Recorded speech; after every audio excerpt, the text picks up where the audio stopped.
college hockey fans in the Desert Southwest. It's not Coach Powers today, a little under the weather, but we got the next best thing, and Associate Head Coach Mike Field with me. And Mike, welcome in. Thanks, appreciate it. Always great to visit, but even more fun to visit after a big weekend at Clarkson where you guys got a huge win on Saturday night. So let's start right there. Tell me what the weekend was like for you guys.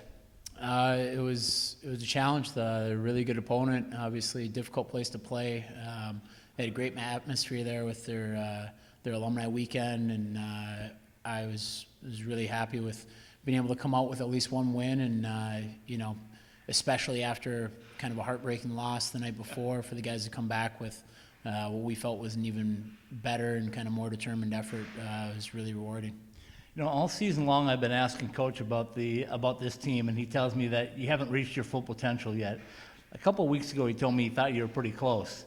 Your thoughts on the potential of this team, and have they peaked yet? Well, I hope they haven't peaked yet, because we're not into the game, so we want them to peak. But I do like the direction that they're going. You know, I think that every weekend we're seeing, a full and total buy-in from all the guys, and they've been getting rewarded for it. So it always, when you get that buy-in and you don't necessarily get rewarded as a player, that's when sometimes you waver a little bit, and you have to kind of push through that. And they've gotten through those stages, and now they're getting rewarded all the time because they're doing things the right way, and it's been good. Last week I had a chance to visit with your freshman defensemen, the Twins, I guess, right? And they were both great, by the way. But tell me about their maturity. You see them an awful lot, but how has their maturity really helped this team this year? Their maturity is definitely grown in their play. I don't know about their maturity with anything else, but no, those guys have done a really good job.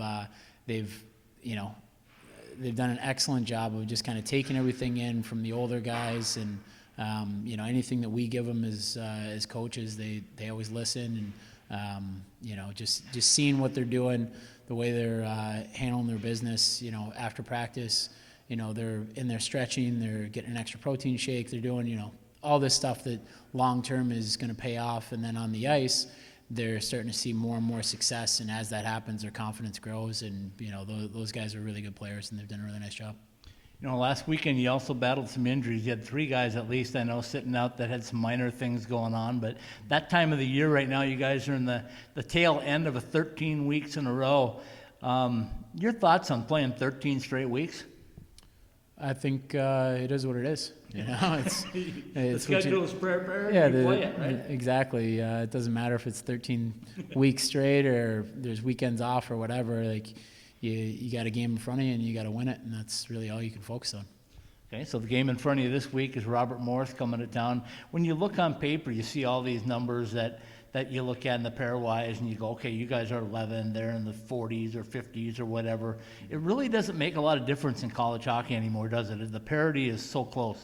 No, it really doesn't make a difference. Any weekend, if you don't perform at your best, you're probably not going to win. And that's just the reality. And even when you do play your best, sometimes you're not going to win because the other team's doing their best as well. And if you go through kind of the history with Robert Morris, every single year they knock off somebody that they quote unquote aren't supposed to beat, and from my time at AIC, like, I know how good those guys are and how hard they work, and their program has always been that way, where they're a really difficult team to play against and tough opponent. Okay, so Robert Morris comes to town for your second to the last homestand. Then you go back across the country again to the East Coast. Are these East Coast trips getting easier for you guys? I don't know if it's easier or harder or whatever. I think for the most part, it's just business as usual. It's always kind of been that way, and I guess maybe they get a little easier because the guys get into a routine and they kind of know what works for them, and we've had some success on these road trips. So I think that guys start to figure out, okay, this is how I like to go about my business when I do this, and go from there. Okay, we usually call this the 5-minute powers play, but right now I told you before you came on camera that we're going to call it the 5-minute PK. So tell me a little bit about specialty teams, and particularly the penalty kill. You guys have been good for the last few years on the PK. What's the secret to that? I don't know if it's a secret. It's obviously when you have good goaltending, your penalty kill is always going to be successful. Starts there, right? Yep, we've been really fortunate with having great goaltenders coming through, and those guys have done a great job of not just, stopping pucks, but they've taken the time to understand what the PK is trying to do and where those shots are going to come from, and kind of just focusing on what their responsibilities are, and making those saves. And that's been kind of the key, is that it's more of a 5-man penalty kill instead of a 4-man penalty kill plus your goalie, right. And that's where I think our goaltender's done an excellent job. And then that in turn has given our players a lot of confidence of, okay, I don't need to never let a shot come by. It's right. Just the shots that they get are going to be from areas that we want, and our goalies have done a great job of giving them confidence by making those saves. Last year you had two of the best in Dylan Holman and Anthony Croston, I thought. And not only leaders, but great penalty killers, a lot of hustle, a lot of heart. It took a little while, I thought, this year for some people to step up. But this year you got Dom Garcia, you got Steen Passion. I can go down the list of the guys that have stepped up. Have you seen a change from start to finish so far in the season? Yeah, definitely. I think with anything, like, we relied so heavily on Crow and Halsey because they were just so good at it, you know, and we had other guys that, got reps and were doing it, but because Crow and Halsey, that was, their bread and butter, it was hard not to just keep putting them out there all the time, so I think us trying to figure out who's going to make up those minutes, and then those guys understanding, how important those minutes are to us, and the difference between wins and losses and things like that. Guys have done a great job really making sure that they're dialed in every aspect of that. And, a guy like PJ kind of has emerged as a great penalty killer. Jordan Sandu, guys that really had never done it before. They've done an excellent job stepping up. And then guys that have done it, pretty much the whole time they're here, with Gruber and Bushy and Steen and Dom, like you mentioned, like all those guys, they're now kind of thrust into the forefront as primary penalty killers. Phil Buncis has done a good job when he's asked to be out there. So it's just kind of an all-around collective effort where those guys have realized that, okay, like I really need to be dialed into what we're doing and how we're doing it if we're going to be successful as a team and, as a penalty kill.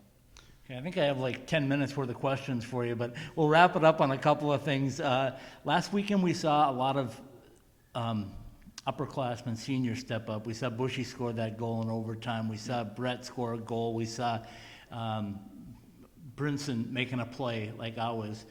That leadership is really starting to take hold right now, isn't it? Yeah, it is. Those guys are they're doing an unbelievable job of really, obviously you see it on the scoreboard and on the stat sheet on a weekend like last weekend, but what they've really done a great job of is just 100% buying into whatever they can do for the team to win is all they're focused on. Mm-hmm. So it's really rewarding for us as a coaching staff that those guys are getting the points because they're playing the right way and they're doing things so selflessly, whatever it is, just to win, and for them to get rewarded individually by some points is extra bonus. Okay, final question for you is that I know everybody that knows you knows your connection to Dubuque, and I joke with the guys from Dubuque here. I go like, is there a direct flight now from Dubuque to Tempe, or what's going on here? But tell me a little bit about Dubuque and how that plays a role in Arizona State hockey, or is it just strictly coincidence, or what's the deal here? I mean, it's nothing that's, I guess specific by design, but it's, it's like anything else. Obviously, I spent 3 years there. I've worked with basically, all the guys on that staff in some capacity in and around. It's just relationships, it's like any other business. You have relationships there, like we have relationships with other programs as well, but obviously the familiarity with some of the guys, over the years, it's happened to work where either I know a player that, it ends up there and it just happened that way, or it's a relationship where they call and say, hey, this guy's pretty good or whatever, like you should have a look at him, here's what he does. And, I trust their feedback, because I know those guys and they know me. Minor league hockey, you go from the AHL to the NHL, and the teams try to run their programs the same so that it's seamless transition. Mm-hmm. Is there anything similar to that going on with Dubuque? I mean, do they do stuff that you guys like you having been there, or is it really, you know what, they're just developing players, and when they get here, they fit into the Sun Devil way? I think they do some similarities. I think really more than anything, any successful organization, they have a team first mentality. Yeah. And Dubuque has been successful really every year since they've existed, and I think that's because they have that culture that's kind of built in there, and it just jives with us from that standpoint. So when you're recruiting players, obviously, guys that win usually understand that culture is a big part of that, and that's every level, whether it's the team that wins the Stanley Cup, guys that are maybe depth players or role players, those guys end up with big contracts other places because they're winners, and so it just kind of, that's how it works. If the team wins, then individual success kind of follows, and that's what we're looking for with some of these guys. We just know that they're going to have at least a little bit of that same type of background and mentality.